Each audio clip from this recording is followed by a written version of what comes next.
నా దగ్గర నుండి ఇయ్యాల్సరిగా మీరు ఎక్స్పెక్ట్ చేసింది నేను మీ స్వామి తెలియదు మీకు? మీ కంపెనీకి ఇంటర్వ్యూకి వస్తే ఈ కంపెనీ సీఎం చేశారు మీ స్వామినే సార్. మరి నీకేం చెప్పి పంపించావు? నువ్వేం చేసావు? మీరేం చెప్పి పంపించారు? ఏం చేశారు? స్టేజ్ మీదకి వెళ్ళంగానే మొత్తం ఇలా మార్చేస్తాను అనుకోలేదు. మీరు నన్ను మర్డర్ చేసిన బాధపడను కానీ మోసం చేస్తే తట్టుకోలేను సార్. తట్టుకోలేదు. మనం చెప్పాల్సిన డైలాగు మనోడు చెప్తాడేంటి సార్? ఆ డైలాగ్ మీరెందుకు చెప్తారు విశ్వం గారు? 4 లైన్లని చెప్పి బైక్ ముందు 4 పేజీలు పెడతారా? నేను స్పాంటేనియస్ యాక్టర్ కాబట్టి స్పాట్ లో క్యాచ్ చేసి అల్లుకుపోయాను. That with action, with emotion, with motivation. లేకపోతే మనం దొరికిపోయాడు కదా, అవునా కదా? సార్ వీడు ఆళ్ళ కంపెనీ సీఓ చదవాల్సిన పేపర్ చదివేసినట్టున్నాడు. అంటే నేను చెప్పేది మీరు వినండి. నాకు ఇలా మాటలు మార్చేవాళ్ళు పేపర్ మార్చేవాళ్ళు అంటే పరమాసాయం. నేను అలిగాను, నేను మా ఇంటికి వెళ్ళిపోతాను. యాక్చువల్ గా నేను ఆగింది మీరు చెప్పేది వెంటనే కాదు, నేను చెప్పాల్సింది ఇంకా ఉంది కాబట్టి. మీరు నా చిన్న దేవుడు సార్. నా ఫోన్ లో పెద్ద దేవుడు డిబి పెట్టుకున్నాను. నా చేతి వేలుకున్న సాయిబాబా ఉంగరం తీసేసి మీ నాన్న ఉన్న ఫోటో ఉంగరం పెట్టుకున్నాను. రేపో మాపో మీ మాల కూడా వేసుకుందాం అనుకుంటున్నాను. పిచ్చి సార్, మీరంటే పిచ్చి. సారీ స్వామి, పర్లేదండి, మిస్అండర్స్టాండ్ చేసుకున్నాను. ఓకే. ఇంతకీ కొత్త ఆఫీస్ ఎలా ఉంది? పెద్దగా ఉంది. అది కాదు, CEO సీట్ ఎలా ఉంది? మెత్తగా ఉంది. బాగా మెత్తగా ఉందా? Pure soul. సొల్లు కాదు సార్, కాలని మీరు కూడా కూర్చొని చూడండి, చాలా మెత్తగా ఉంది. అమాయకత్వానికి ప్యాంట్ షర్ట్ వేస్తే నీలా ఉంటుంది. అమాయకత్వానికి స్కూటీ ఏటో మర్చిపోయారు. మరి ఇంత అమాయకుడు అయితే ఎలా స్వామి? నాది కూడా same to same feeling. Okay స్వామి, కంపెనీ షేర్స్ మాకిస్తున్నట్టు డాక్యుమెంట్స్ పంపిస్తాను, సంతకాలు పెట్టు. పెన్తో రెడీగా ఉంటా. సరే బయలుదేరుతాం. ఒక్క నిమిషం. ఎందుకో ఈ భూమికి ఇవ్వాలనిపించింది, ఎస్పెషలీ ఈ కలరు. ఇది నాన్నగారికి ఇవ్వండి. ఓకే, ఎవరెవరికో ఆస్కార్ ఇచ్చేస్తున్నారు. నెక్స్ట్ ట్రై చేస్తాను. హే విక్రమ్, నువ్వు ఎప్పుడు వచ్చావు? మార్నింగ్ అన్నయ్య. All good. సడన్ గా ఈ జేపీ గడ్ ప్రాబ్లం ఏంటన్నయ్య? జేపీ ఒక్కడే కాదు, మన కంపెనీ కోసం ఇంకొకరు కూడా ట్రై చేస్తున్నాడు. ఆ రోజు మార్చురు నుంచి 2 కాల్స్ వెళ్ళాయి. సార్ ఆనందని మనం కాకుండా జేపీ తన మనుషులే చంపారనుకుంటున్నారు సార్. కానీ మీరన్న విషయం ఎవ్వరికీ తెలియదు సార్.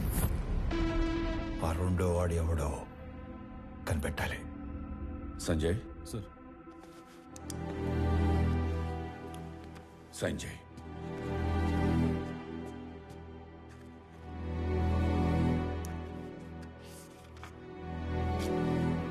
దేనికి నాన్న? స్వామికి శాలరీ ఇవ్వాలిగా.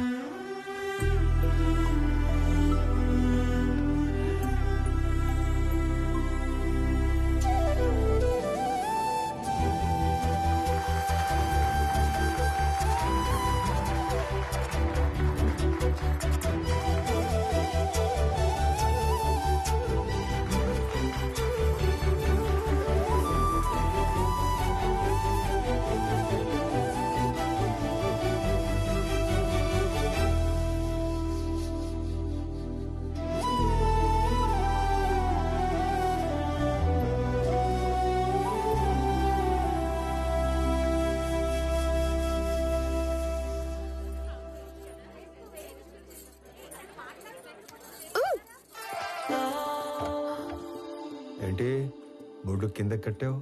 నా నడుము నా ఇష్టం.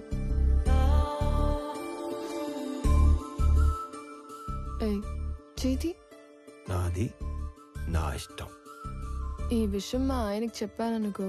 ఆడెవడో? ఆనంద్. మీ ఆనంద్ గాడు ఇలా పట్టుకొని ఇలా లాగలడా? చెప్పు.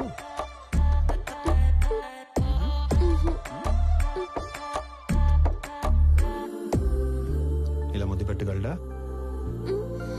నేను మీవాడంత సాఫ్ట్ కాదు. ఆయన లేకపోతే నేను కూడా అంత సాఫ్ట్ ఏం కాదు. ఎక్కువ ఆలోచించుకో, కంప్లీట్ చేయి. నేను ఆలోచిస్తుంది ఏంటంటే చెయ్యి ఇంకా నడుము దగ్గరే ఉంది ఏంటా అని. అమ్మని, నేను అనుకున్న దానికంటే చాలా ముదురువే నువ్వు. నీకు ఆ మాత్రం ఉండాలి కదా.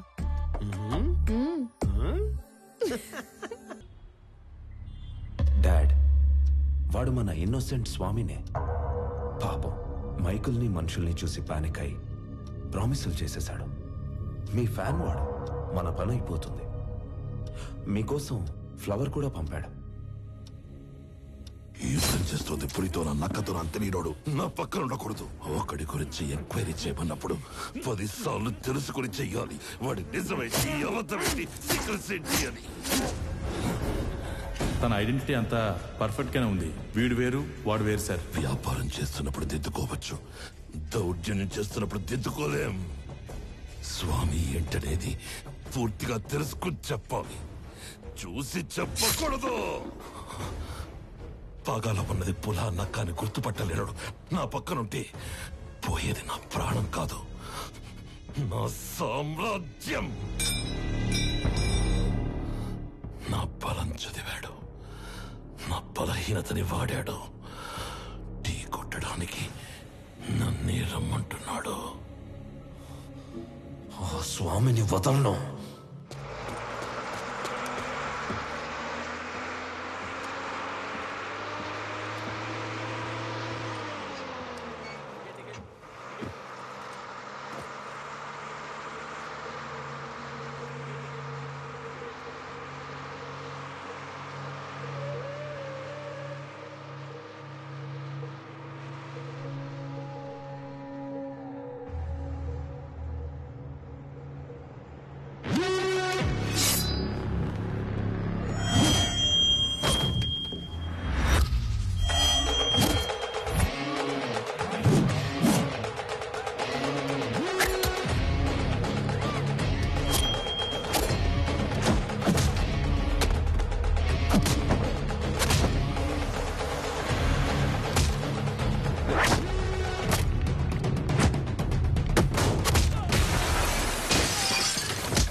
సారీ అన్న, నువ్వు ఓకే కదా?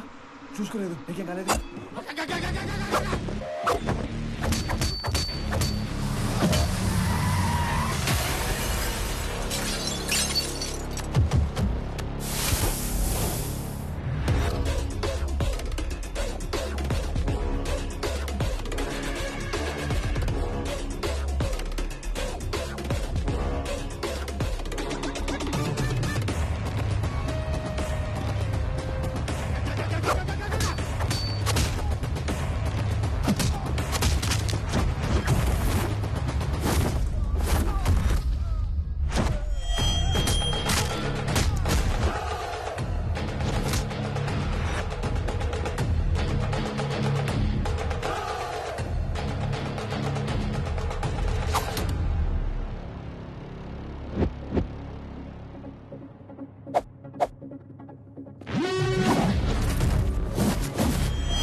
నువ్వున్నానా? నా కూతుర్ని చక్రవర్తి కోడలు చేద్దాం అనుకుని ఈ స్వామిని ఆయన కొడుకుని చేశాను. నా కూతురు కోసం టికెట్ కొంటే లాటరీ ఇడికి తగిలింది. మీ కూతురు కాబోయే మొగ్గుని చంపేసి మీకు మొగ్గును తెచ్చుకున్నారు. లాటరీ తగిలింది మీకు. కొడితే కోమాలోకి పోతావు. మరి మీ కారు ఎక్కడ కోమాలో దోలాలా?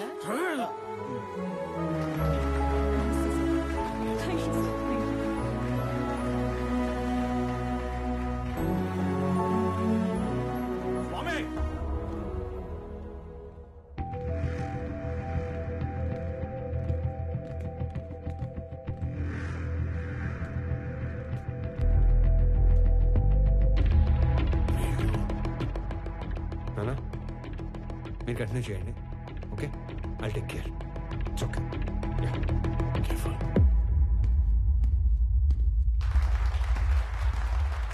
రండి సార్, కరెక్ట్ టైంకి వచ్చారు. రెండు పక్కన మాడుకుందాం. షేర్స్ వాళ్ళకి ఇచ్చేస్తుంటే ఏం చేస్తున్నాం? మాకు ఇన్ఫర్మేషన్ ఇవ్వాలి కదా. ఇన్ఫర్మేషన్ ఈజ్ వెల్త్ అనే కొటేషన్ ఎక్కడ చదివాను. అప్పటి నుంచి ఎవరికి ఇన్ఫర్మేషన్ ఇవ్వట్లేదు. అర్థం కాలేదు. నాకు 2 లక్షలు ఇచ్చి కొన్ని వేల కోట్ల కంపెనీని కొట్టేద్దాం అనుకున్నారు. మీరు చాలా తెలియనాడండి బాబు, ఒప్పేసుకుంటున్నాం. కానీ 2 లక్షలకే వేల కోట్ల కంపెనీని ఇచ్చేసేంత తెలివి తక్కువ అని అనుకున్నారా? అందుకని పెద్ద దగ్గరికి వెళ్ళడం జరిగింది. మ్యాటర్ మొత్తం చెప్పడం జరిగింది. నీకు 100 కోట్లు ఇస్తాను, 50% షేర్స్ ఎంప్లాయీస్ కి ఇస్తాను, నీకు ఓకేనా అని అన్నాను. నాకు 100 కోట్లు ఇచ్చిన తర్వాత మీరు ఎవరికి ఏది ఇచ్చుకుంటే నాకేటి అని అన్నాను. స్పాంటేనియస్ గా ఉంటాయండి బాబు మన డెసిషన్స్. రై, నీకు 200 కోట్లు ఇస్తాను, ముందా షేర్స్ పంచడం ఆపు. అంటే 200 కోట్లు ఇచ్చే ఛాన్స్ ఉండి 2 లక్షల్లో సర్దేద్దాం అనుకున్నారా? అంటే నేను మోసం చేసినట్టే కదా. రేయ్, తర్వాత మాట్లాడుకుందాం, ముందే ఆపు. వాళ్ళు కూడా ఇదే చెప్పారు, మీ అందరినీ ఆపమని. రై, నేను తలుచుకుంటే నిన్ను చంపడం నాకు ఈల వేసినంత ఈజీ. ఏలంటే ఎలాగేస్తారండి?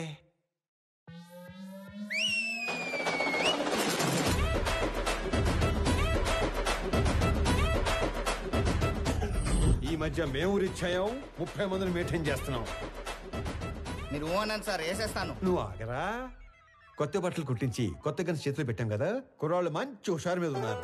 దీపావళి రోజు టపాసులు అందరూ 6ంటికే కాలిస్తే కొంతమంది ఆరాటం ఆక్క 4ంటికే మొదలెడేస్తారు. ఇది అదే బ్యాచ్.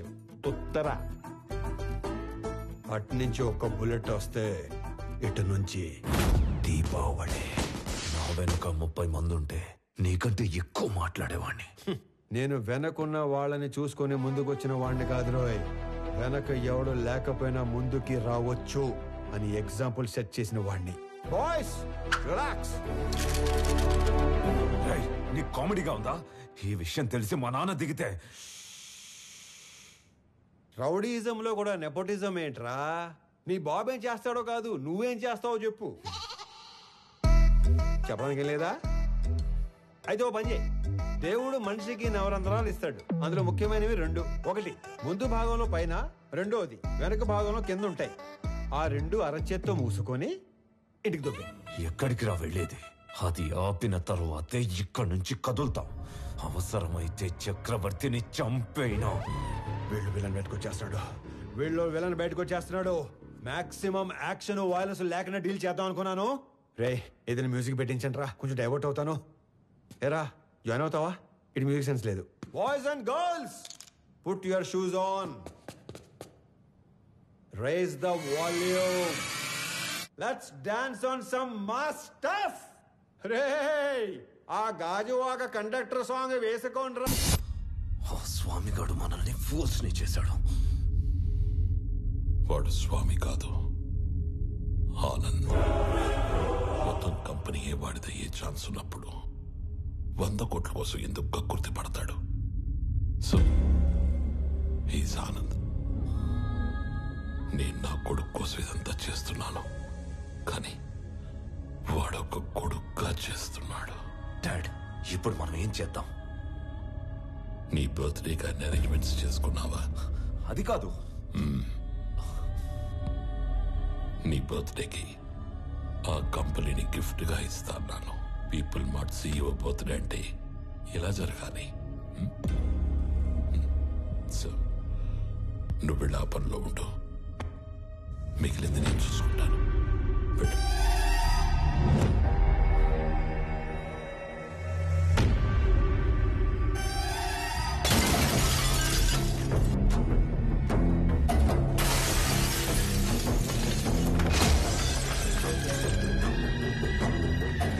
ఎవడు స్వామి, ఎవడు ఆనందం?